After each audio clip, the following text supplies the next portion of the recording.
I thank God for what I heard today, and what struck me was the word which we read in 1 Timothy chapter 4 and verse 7, which says that towards the end it says, on the other hand, discipline yourself for the purpose of godliness. मुझे बहुत अच्छा लगा आज जो share किया, और एक वचन जो है वो मुझे बहुत छू गया, वो है 1 तिमोथियुस 1 अध्याय उसका 7वां वचन। और व्यवस्थापक तो होने चाहते हैं, पर जो बातें कहते हैं और जिनको दृढ़ता से बोलते हैं उनको समझते भी नहीं। 1 Timothy 4 verse 7. 1 तिमोथियुस 4 और उसका 7वां वचन, पर अशुद्ध और बुढ़ियों की से कहानियों से अलग रह और भक्ति के लिए अपना साधन कर। So what spoke to me was the second part of verse 7, which says, on the other hand, discipline yourself. तो जो दूसरा भाग है ये वचन का, वो मुझे ज्यादा छू गया, जो कहता है और भक्ति के लिए अपना साधन कर। So if you look for the root word from which the word disciple and discipline have come, they both have the same source. तो आप देखोगे कि डिसाइपल और जो डिसिप्लिन है, ये दो जो शब्द है, ये साधन ये शब्द से आए हैं। These two have come from the same word. और ये दोनों भी जो शब्द है ये एक ही शब्द से आए हैं। Yeah, so the word discipline is like we discipline ourselves, like what was shared that, we discipline our eyes, we discipline our mouth, we discipline our desires. We don't do some things which we feel like doing. We are disciplining ourselves. We are not like we say, we take up our cross. We deny ourselves the things that we want to do. So discipline करना मतलब खुद को हम कैसे discipline करते हैं, हमारी आंखों को, हमारे कानों को, हमारी आत्मा को हम कैसे हम उसको डिसिप्लिन करते हैं। We heard about that. हमने उसके बारे में सुना। And also the word disciple it means a student or one who's trained. और जो डिसाइपल ये शब्द है, ये एक जो विद्यार्थी है उस शब्द से आया है। And we know that a good student has to discipline himself. और हम ये जानते हैं कि एक अच्छा जो विद्यार्थी है उसको डिसिप्लिन करना जरूरी है। Because if your mind is wandering in a number of things, you cannot concentrate on what you have to study. क्योंकि अगर तुम्हारा जो दिमाग है वो हर जगह घूम रहा है, तो तुम अपनी पढ़ाई पर ध्यान नहीं लगा पाओगे। You have to discipline yourself. इसीलिए तुम्हें डिसिप्लिन करना है खुद को। So what came to me is that if I am a disciple of Jesus, I have to be disciplined. और मेरे अंदर ये आया कि अगर मैं यीशु मसीह के डिसाइपल हूँ तो मुझे खुद को शिक्षा देना है, अनुशासित करना है। So it says that just like the word says, on the other hand, discipline yourself for the purpose of godliness. और ऐसा लिखा है कि तुम गॉडलीनेस के लिए अपने आप को अनुशासित करो। Yeah, so a disciple is one who is always learning. Or the word disciple also means learner. और जो डिसाइपल ये शब्द है, इसका मतलब है सीखना, जो सीख रहा है। So if I am a disciple, I have to be willing to learn. और अगर मैं एक डिसाइपल हूँ तो फिर मेरे अंदर वो इच्छा होना चाहिए सीखने का। If I am set in my ways, I will not learn. और अगर मैं अपने ही मार्ग में चलना चाहती हूँ तो फिर मैं सीखूंगी नहीं। But if there is a willingness in me to change, then I'm willing to be corrected. I'm willing to change myself. लेकिन मेरे अंदर ये इच्छा है कि मैं खुद को बदलूं और जो मुझे सही करते हैं उनका सुनूं। And I accept that I don't know everything. और ये स्वीकार करे कि मैं सब कुछ नहीं जानती हूँ। And then I will be interested in learning, in acquiring, knowledge of things. और फिर मेरे अंदर वो इच्छा आएगी कि मैं और सीखूं और बहुत सारे चीजों के बारे में सीखूं। We also read about Timothy in 2 Timothy chapter 3 and verse 16, where it says, और हमने तिमोथी के बारे में सुना दूसरा तिमोथियों का पुस्तक में chapter 3 और अध्याय 3 and verse 15. और 15 वचन, It says, and from childhood you have known the sacred writings which are able to give you the wisdom that leads to salvation through faith which is in Christ Jesus. And it says all scripture is inspired by God and profitable for teaching, for reproof, for correction, for training in righteousness. 15 और 16, और बालकपन से पवित्र शास्त्र तेरा जाना हुआ है, जो तुझे मसीह पर विश्वास करने से उद्धार प्राप्त करने के लिए बुद्धिमान बना सकता है। हर एक पवित्र शास्त्र परमेश्वर की प्रेरणा से रचा गया है और उपदेश और समझाने और सुधारने और धर्म की शिक्षा के लिए लाभदायक है। So if I am a disciple, I was just thinking, I started so many years back when I knew the Lord, but just because I knew him so many years back, I cannot give up disciplining myself now at this age, because I have to discipline myself lifelong. और मैं जो disciple हूँ, मैं अपने जवानी के समय से मैं डिसाइपल हूँ, तो फिर इस समय में ये इतना समय बीत जाने के बाद ही मुझे छोड़ना नहीं है खुद को अनुशासित करना, मुझे और आगे सीखना है और पूरा जीवन सीखते ही रहना है। Yeah, that is what learner does. There is a willingness to learn, and there's another verse in James where it says that teachable, to have a teachable spirit. और यही है एक जो सीखना वाला है वो करता है, जीवन भर सीखते रहता है, और याकूब की किताब में भी ऐसा लिखा है जिसके अंदर सीखने की आत्मा है। So I have to discipline myself if I want to learn and if I want to improve. I cannot just do whatever I please. और मुझे खुद को ये अनुशासित करना है कि मैं सीखूं और अच्छी चीजें सीखूं। And so I want to have that sort of an attitude, and I have Jesus as my teacher. Jesus said, come to me all you who labor and heavy laden, and I will give you rest, and learn of me. So he's saying, learn of me, so I can go to him and learn from him.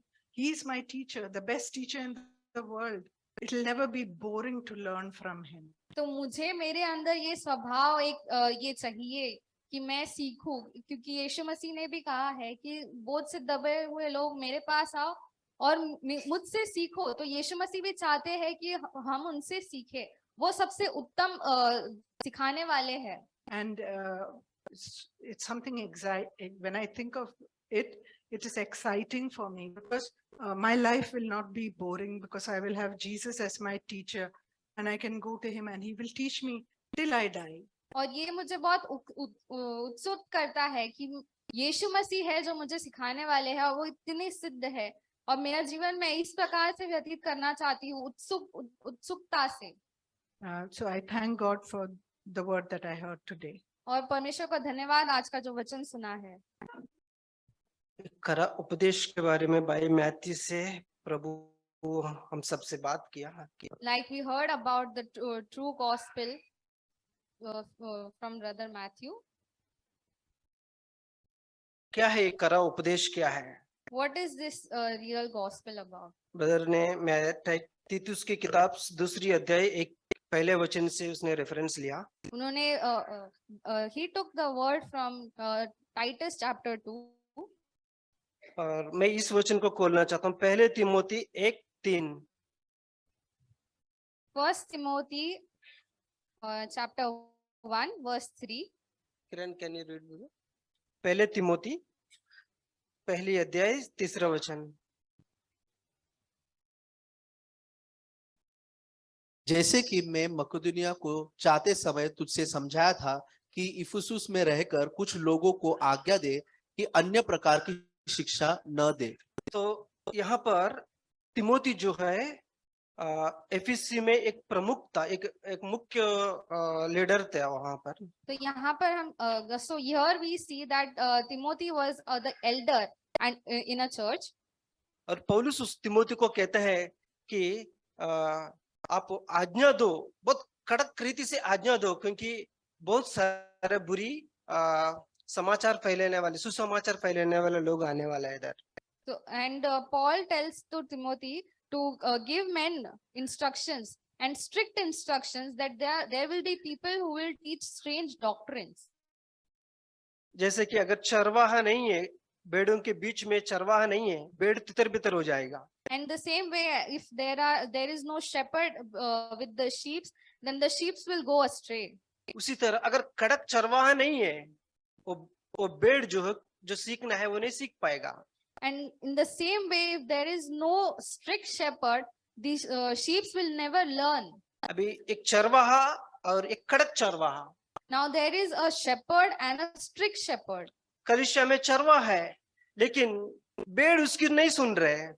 In a church, there is a shepherd, but the sheep are not listening to them. लेकिन कड़क चरवाहा है, लेकिन भेड़ों को प्रेम से डांट रहा है। But there is a strict shepherd, and he is teaching the sheep with love. सो एफीसी में तिमोथी उस तरह का प्रमुख थे वहां पर। And in the same way, in Ephesus, Timothy is the shepherd. सो उन लोगों को आज्ञा देते हैं कि बहुत सारा सुसमाचार है। आज की मसीह क्रिश्चियनडम में हम देखेंगे बहुत सारा सुसमाचार है। So in the same way, if we look in the churches, there are a lot of doctrines. Galati 1:6 अगर पढ़ेंगे, वहां पर लिखा है कि Kiran, can you read brother? गलाती 1:6। In Galatians chapter 1 verse 6 we read, मुझे आश्चर्य होता है कि जिसने तुम्हें मसीह के अनुग्रह में बुलाया उसे तुम इतनी जल्दी फिर कर और ही प्रकार की सुसमाचार की ओर झुकने लगे। यहाँ गलातियों का किताब में लिखा है कि जो सुसमाचार पौलुस ने उनको लोगों को दिया है, उससे जल्दी से मुड़ फिर कर दूसरे सुसमाचार पे वो लोग झुक गया। in 6 it is written that Paul has given them the true gospel, but the people have deserted from the true gospel to different gospels. क्या है वो दूसरी सुसमाचार? क्या है? And what are those different gospels? मैं इस तरह से लेता हूँ, And I take this word this way. जो मसीह के ऊपर विश्वास करने के अलावा और कोई काम करना है मुझे उद्धार पाने के लिए, If there is if I have to do something else instead of believing in Jesus, यानी मुझे बचने के लिए सिर्फ मसीह यीशु ने जो मुझ पर अनुग्रह किया है वो काफी है। and I have to do something else मुझे बचने के लिए सिर्फ मसीह ने जो किया है वो काफी है। for me to be saved, what Jesus has done on the cross is enough. उसने जो लहू बहाया वो मेरे लिए काफी है। And what the blood he shed for me is enough. जो पापों को दंड मेरे लिए आपके लिए भरा है वो काफी है। But he was punished through all the sins that he took over for me. और ये सुसमाचार मेरे लिए काफी है मुझे उद्धार पाने के लिए। And this gospel is enough for me to be saved. सो गलातियों की किताब में क्या लिखा गया है? और एक सुसमाचार पे वो लोग झुक गए हैं। But what is it written in Galatians that those people has turned to different gospel? क्या है वो दूसरा गॉस्पेल? क्या है? And what is that different gospel? कई लोग कहेंगे कि मैं यीशु पर विश्वास करता हूँ, And many people may say that I believe in Jesus, लेकिन ये काफी नहीं लग रहा है कि मुझे बचने के लिए। but they think that this is not enough for them to be saved. मुझे कुछ काम करना पड़ेगा, I have to do something else. मुझे कुछ अच्छा कर्म करके दिखाना पड़ेगा, I have to do some good works. मुझे कुछ उपवास करना पड़ेगा, I have to fast. मुझे 10वां हिस्सा देना पड़ेगा, I need to pay the, मुझे अच्छा कार्य करके दिखाना है। and I have to do all the good works. यानी यीशु मसीह जो कुछ आपके लिए किया है वो उस गॉस्पेल से आपका दिल अगर किसी और के ओर फेर रहे वो दूसरा गॉस्पेल है। And whatever Jesus has done for you, if that is not enough and you are turning to a different gospel, then that is not the right. सो पौलुस यहाँ पर बहुत अच्छी तरह से गलाती का किताब 1 और 11 और 12 वचन में और अच्छी तरह से एक्सप्लेन करता है। गलाती 1, 11 और 12। In Galatians chapter 1 verse 11 and 12. Can you read brother?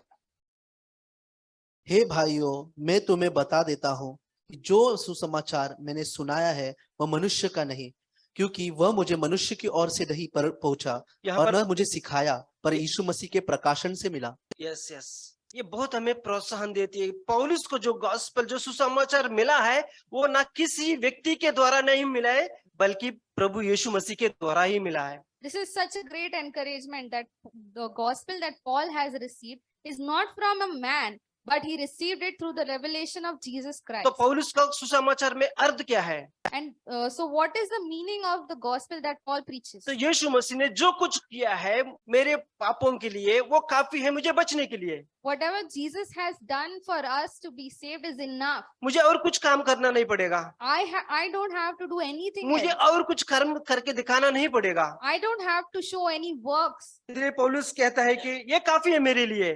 And here Paul says that this is enough for Roman me. 6:17 में एक अच्छा अद्भुत वचन लिखा गया है, In Romans किस 6:17, तरह हम आजादी इनसे पा सकते हैं। how can we be saved? Roman 6:17, Romans 6:17. परंतु परमेश्वर का धन्यवाद हो कि तुम जो पाप के दास थे अब मन से उस उपदेश के मानने वाले हो गए हो जिसे साझे में ढाले गए हुए थे।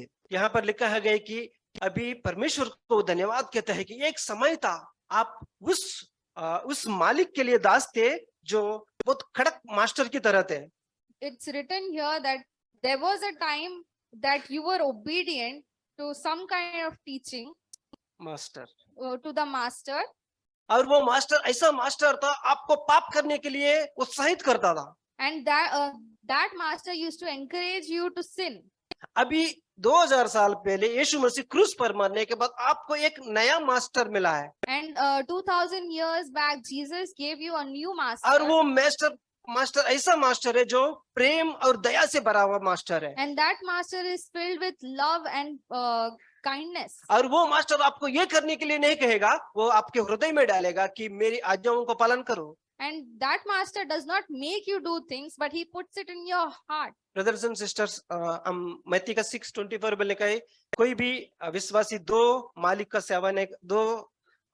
का सेवा नहीं कर सकते हैं। It's written in Matthew 6:24 that you cannot serve two masters. एक को आपको छोड़कर एक को आपको पकड़ना पड़ेगा। You have to leave one and then go to another. अगर आपकी मन यीशु मसीह की सेवा और कोई चीजों पर आपको दौड़ा रहा है, तो मैं आपको कहता हूं कि आपको एक ऐसा चरवाहा चाहिए जो बहुत कड़क होना चाहिए। If you are going to another leaving God, you are going to another different path, then you need a strict shepherd. सो धन्यवाद हो कि परमेश्वर चर्च में ऐसा जो प्राचीन को रखते हैं, जो प्रेम से भरे हैं, लेकिन वो कड़क अनुशासित आपको करते हैं। We thank God for that God and keeps these strict shepherds in our church who leads us with love. प्रभु आपसे यही चाहते हैं। God wants this from you. True gospel. तो अब हम प्रभु भोज की सेवा की ओर बढ़ रहे हैं। Now we are going towards breaking of bread. पहला कुरिन्थियन अध्याय 11 में प्रभु भोज की सेवा के विषय में लिखा गया है। It's written in 1 Corinthians and chapter 11. हमको एक बात समझना बहुत जरूरी है कि ये हम प्रभु भोज की सेवा में आते हैं, ये कोई एक रीति या रिवाज हम कुछ नहीं कर रहे हैं। And we need to know that we are going into this breaking of bread, but this is not a ritual that we are following. ये परमेश्वर का दिया हुआ आज्ञा है हमारे लिए। And this is a commandment given from God to us. जिसे परमेश्वर ने कई आज्ञा हमारे लिए बाइबल में दी गई है, In the same way that there are different commandments given to us. तो उसमें से एक आज्ञा ये भी है प्रभु भोज की सेवकाई। And in the same way, this breaking of bread is also another commandment. जब मैं आज ये वचन पढ़ रहा था तो परमेश्वर की आत्मा ने कुछ चीज मुझे बताया, वो मैं बता रहा हूँ। And when I was reading these words, God told me some things and I want to share that. पहला कुरिन्थियन अध्याय 11 के 23 से हमेशा हम पढ़ते हैं। In 1 Corinthians chapter 11 and verse 23, we always read this. लेकिन आज एक वचन जो मैंने देखा वो वहां पर उसके 17 वचन से हम देखते हैं। And something I saw and I want to start from the 17th word. वो कहता है, परंतु यह आज्ञा देता हूं कि तुम और मैं तुम्हें नहीं सराहता, इसीलिए कि तुम्हारे इकट्ठे होने से भलाई नहीं परंतु हानि होती है। And 17, but in giving this instruction, I do not praise you, because you come together not for the better but for the worse. क्योंकि पहले तो मैं ये सुनता हूँ कि जब तुम कलीसिया में इकट्ठे होते थे तो तुम में फूट होती थी, और अब इस कुछ इस पर विश्वास भी करता हूँ। 18. For in the first place, when you come together as a church, I hear that divisions exist among you, and in part I believe it. यहाँ पर पौलुस कलीसिया से कहता है कुरिन्थियन के, Here Paul tells to the church in Corinth, प्रभु भोज की सेवा के बारे में बोलने के पहले वो ये बातें करता है and before telling about the breaking of bread, he says कि these मुझे words, तुम्हारे अंदर फूट दिखाई देती है। that I see divisions among you. तो ये बहुत ही डरावनी बात है कि अगर कलीसिया में एक दूसरे के प्रति हमारे अंदर फूट रहा तो, And this is a terrifying thing to know that if we have divisions in our church, क्योंकि बहुत सारे चीजें हैं जो हमको एक दूसरे के पसंद नहीं आएंगे, and there are many things that we may not like about each other, लेकिन उस बातों के कारण हमारे अंदर फूट आने की नौबत नहीं आनी चाहिए। but because of that, there should not be division among और us. पौलुस वहां पर कहता है मैं ये बातों को सराहता नहीं हूँ। And Paul says that I am not going to praise you about these. अगर हमारे अंदर फूट लेकर हम कलीसिया में आते हैं If we are coming to church with division भाई और बहनों के प्रति, among brothers and sisters, यहाँ पर देखो उसके 17 वचन में लिखा है, इससे तुम्हारी भलाई नहीं होती लेकिन तुम्हारे लिए हानि होगी। and it is written in 17 that this is not for your better but for your worse. हम कलीसिया में किस लिए आते हैं? हमारा अच्छा होने के लिए आते हैं या और हमारा बुरा होने के लिए आते हैं? Why are we coming to church? Is it because for us to get better or for worse? अगर हम हमारे बुराई करने के लिए कलीसिया में आए तो हमारे लिए क्या लाभ हुआ? If we are coming here for our worse, then why are we coming here? लेकिन यहाँ पर लिखा अगर हम फूट लेकर कोई भी भाई या बहन के प्रति यहाँ पर बैठे हैं, But it's written that if we are sitting here with a division in our heart among someone, तो इससे हमारी भलाई नहीं होगी, so there will be no good for us, इससे देह की भलाई नहीं होगी। and it will not benefit our body. देखो उसके पहले वचन में लिखा 16वां वचन में, And 11 के 16 में, it's written in chapter 11 verse 16. परंतु यदि कुछ विवाद करना चाहे तो यह जान लो कि ये हमारी ओर से नहीं, न कि परमेश्वर की कलीसिया की ऐसी रीति है। But if one is inclined to be contentious, we have no other practice nor have the churches of God. देखो कुछ लोग विवाद करना चाहते हैं कुछ बातों पर, See, some people want to debate on some topics, लेकिन यहाँ पर लिखा है वो परमेश्वर की रीति है ही नहीं। but it's written that this is not the practice in the church of God. कोई चीज पे विवाद हो रहा है, बेटर हमको वहां से चले जाना चाहिए। If there is a debate taking place, it's better that we leave that place. तो ब्रदर्स एंड सिस्टर बहुत हमें ये करने वाली बातें, चेतावनी देने वाली बातें, हमारे बीच में फूट कभी होना नहीं चाहिए। So this is something that we should be careful about, that there should not be a division. क्योंकि पौलुस कहता है मैं ये बातों को नहीं सराहता हूँ, And Paul also says that I do not praise you for this thing. और उसके 22 वचन में लिखा है क्या इस बातों के लिए मैं तुम्हारी प्रशंसा करूं?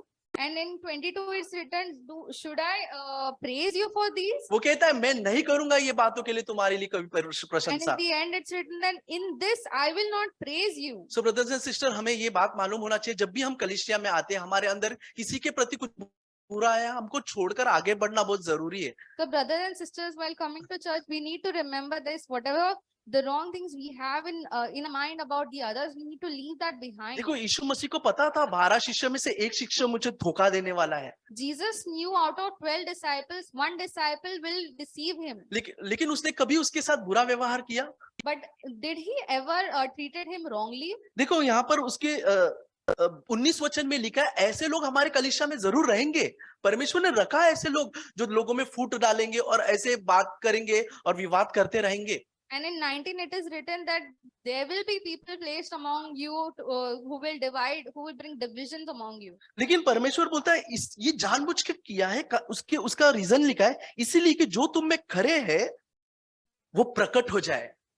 And it's written, for there must also be factions among you, so that those who are approved may become evident among you. परमेश्वर ने अलाउ किया ये डिवीजन होने के लिए, And God has allowed these divisions to एक come. Reason है उसके पीछे। And there is a reason behind that. अगर तुम खरे हो, If you are approved, तुम खरे हो ऊपर के ऊपर आ जाओगे। and you will be evident among the उसका people. अर्थ क्या होता है And what does it mean? कि लोग तुम्हारे विषय में बुरा कहते रहेंगे, That people will talk bad about you, लेकिन आप नहीं कहोगे, but you won't say that आप bad. खरे निकल कर बाहर आओगे। You will be evident, you will come out evident. लेकिन आप बकवादी करते रहोगे, वाद विवाद करते रहोगे, एक दूसरे की बुराई करते रहोगे, But if If you keep debating and keep talking ill about others, आपको पता चलेगा कि आप परमेश्वर के जन हो ही नहीं। and you will realize that you are not God's child. तो बहुत प्रोत्साहन भरे शब्द है जो हमें लेना है। So this is an encouraging word that we have to take. और अब आगे हम 23 वचन में देखते हैं, वो कहता है, पौलुस कहता है कि ये मुझे परमेश्वर की ओर से दिया गया है। And in 23 it is written, for I have received this from the Lord. हम जानते हैं कि जब यीशु मसीह देह के बारे में उसने टुकड़ा दिया और लहू को दिया, And we know when Jesus gave his the bread and the wine, क्या पौलुस वहां मौजूद था? was Paul present there? Church, क्या पौलुस मौजूद था वहां पर? Does anyone know? Was Paul present there? लेकिन वो वहां पर लिखा क्योंकि ये बात मुझे प्रभु से पहुंची है। And Paul says that this I have received from the Lord. पौलुस तो वहां नहीं था, But Paul was not present at that लेकिन time. परमेश्वर के साथ उसका ऐसा रिश्ता था पौलुस का कि वो बात जो वो उस समय नहीं देख पाया, उसको परमेश्वर ने प्रकट किया। But Paul has this kind of relationship with God that he was not even present at that time, but God revealed that to him. और उसने सेम वही बातें कही जो वहां पर मत्ती अध्याय 23 में 26 में हम पढ़ सकते हैं। And he said the same things that we read in Matthew chapter 23. उसने कहा कि यीशु को जिस रात वो पकाया गया, रोटी ली और धन्यवाद करके तोड़ा और कहा, ये मेरा देह है, ये मेरे स्मरण के लिए किया करो। And 24, and when he had given thanks, he broke it and said, this is my body, which is for you. Do this in remembrance of me. इसी रीति से उसने बियारी के पीछे कटोरा भी लिया और कहा, ये कटोरा मेरे लहू में नया वाचा है, जब कभी पियो तो मेरे स्मरण के लिए किया करो। In the same way, he took the cup also after supper, saying, this cup is the new covenant in my blood. Do this as often as you drink it in remembrance of me. हम करते ये जो सेवा हम करते हैं प्रभु का, ये हम किसके स्मरण में कर रहे हैं? This serving that we do, why are we doing? Who are we ये हम remembering? प्रभु यीशु को स्मरण करके कर रहे हैं। We need to remember this.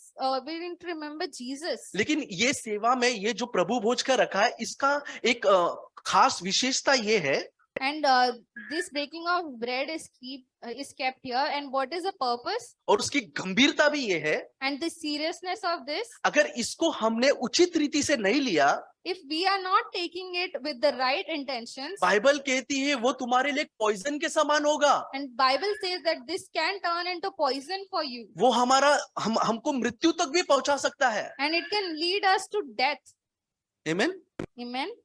तो क्या हम इसे गंभीरता से लेते हैं, Are we taking this seriously, या हम आके इसी खाते हैं और पी लेते हैं? or we are just taking it and eating it and drinking it? Bible कहता है अगर हम ऐसे उसे अनुचित रीति से लेते हैं तो हम उसके देह और उसके लहू के अपराधी ठहरेंगे। And if we are taking it with the wrong intentions, then we are defiling. तो बहुत जरूरी कि हमारा मन साफ रहे And it is really important to keep our hearts clean. और एक भय के साथ हम परमेश्वर के सम्मुख आकर इसमें सहभागी हो। And with fear come and take a part in this. लेकिन जैसे मैंने कहा, इसे खाने के बाद, अनुचित रीति से खाने के बाद हमारे ऊपर दंड भी आ सकता है। And like I said, after eating this with wrong intention, there can be punishment for us. लेकिन उसकी दूसरी भाग ये है, अगर हमने उचित रीति से खाया, But the second thing is, if we take it with the right intention, आपको पता है क्या होगा? do you know what will happen? आपके अंदर दो चीज आएंगी। There will be two things in you. यशायाह 53 के 5 में लिखा है, In Isaiah 53:5, उसके मार खाने से, with his stripe उसके शरीर को मार खाने से हमें क्या मिलती है? and with the stripes of Jesus that he took for us, शांति मिली है। we have received peace. और दूसरी चीज क्या मिली है? And what is the second thing? Healing मिली है, Healing. चंगाई मिली है। We have received healing ये शरीर में भी चंगाई, in this body आत्मिक रीति से भी चंगाई। and in spirit. हमारा हृदय कई बार ठोकर खाता है कुछ गलती करने के कारण, Many times we may fall because of some mistakes, लेकिन हम परमेश्वर के इस देह में उचित रीति से सहभागी होते हैं। but when we come here in the breaking of bread with the right intention, ये हमारे अंदर पहली शांति लाएगी, the first thing it will bring in us is peace, दूसरी चीज लाएगी ये हीलिंग हमारे अंदर। and the second thing is it will bring healing in us. तो हम कंडेमनेशन में नहीं रहेंगे, So we will not live in condemnation. हमारे अंदर वो एक शांति और एक हीलिंग हम अनुभव कर पाएंगे। We will live in peace and we will be able to experience that. तो जिस तरह अनुचित रीति से लेने से इस पर दंड आती है, And in the way that we take it in the wrong intentions, there will be punishment. वैसी उचित रीति से अगर हम इसमें सहभागी होंगे And we take it in the right intentions, we take part. तब हमारे लिए परमेश्वर कार्य करेगा। then God will work in our ये life. मसीह जीवन जीने के लिए वो हमें सामर्थ प्रदान करेगा। He will give power to us and to live this Christian अभी वो life. लहू का सामर्थ ये है, And the power of blood is this, वो हमें बाइबल कहता है उसके लहू के द्वारा तुम्हारे पाप क्षमा किए गए हैं। and it's written that through his blood your sins are forgiven. और इसलिए हम परमेश्वर के पास हियाव के साथ आ पाएंगे। And that's why we come here with encouragement towards God. जिसके अंदर कपट है, And who has the deceit in their क्या heart. आपको लगता है कि वो परमेश्वर के सामने हियाव से आ पाएगा? And do you think will he be able to come with boldness in front of God? नहीं होगा। No, it's not possible. लेकिन जिसने अपने पापों को मान लिया है But whoever has confessed their sins और वो बदलना चाहता है, and they want to turn away, ऐसे लोगों के लिए प्रभु भोज का सेवा एक आशीष का कारण है। and this breaking of bread will be a blessing to them. सो आए हम प्रार्थना करें। Let's pray. स्वर्ग के पिता परमेश्वर, Father in heaven, हम आपका आभार मानते हैं we thank you कि ऐसा एक सहभागी होने के लिए आपने हमें चुना। that you have chosen us to be a part in this. प्रभु जी, हमारे अंदर बहुत गलतियां हैं। Father, we have so many mistakes in us. परमेश्वर, हम चाहते कि आप हमें बदले। Father, we want you to change us. हमारे अंदर का हर एक कपट को दूर कर, Please remove all the deceit from our हमारे heart. अंदर शुद्ध मन को उत्पन्न कर, Give us a pure heart नए सिरे से चलने के लिए सहायता कर। so that we may walk in a new path. प्रभु, हमें सहायता करके हम आपकी आज्ञा का पालन कर सके। Father, help us to obey your commands. प्रभु, हमें मदद कर कि हम आपकी हर एक बातों को मान सके।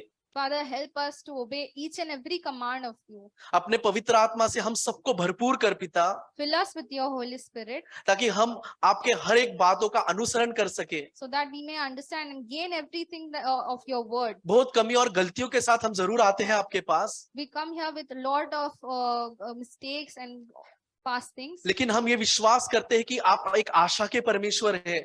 but we believe that you are a God of hope. आप हमें उम्मीद देने वाले परमेश्वर है। You give us hope आप कभी अकेला नहीं छोड़ोगे। and you will never leave us. मदद कर हमारे अंदर ये बदलाव आने के लिए। Help this change to take place in us. कलीसिया, हमारे देह को, जो परमेश्वर आपका देह है, उसको ब्लेस करना पिता। Father, bless this body of you. इस रोटी और ये दाख रस को तो ब्लेस करना पिता। Father, bless this bread and the wine. और जैसे हमने सुना, इसे खाने के बाद शांति को प्रदान करना, And like we have heard, please give us peace after drinking this. और इसे खाने के बाद हमारे अंदर वो हीलिंग आने देना, And let there be healing after eating this. ताकि एक शुद्ध विवेक के साथ हम आपके साथ सहभागी रह सके। So Prabhu, that we have the right conscience with you. विश्वास करते कि आपने हमारी प्रार्थना को सुना। And we believe that you have heard the यीशु मसीह के नाम मांगते हैं। Jesus.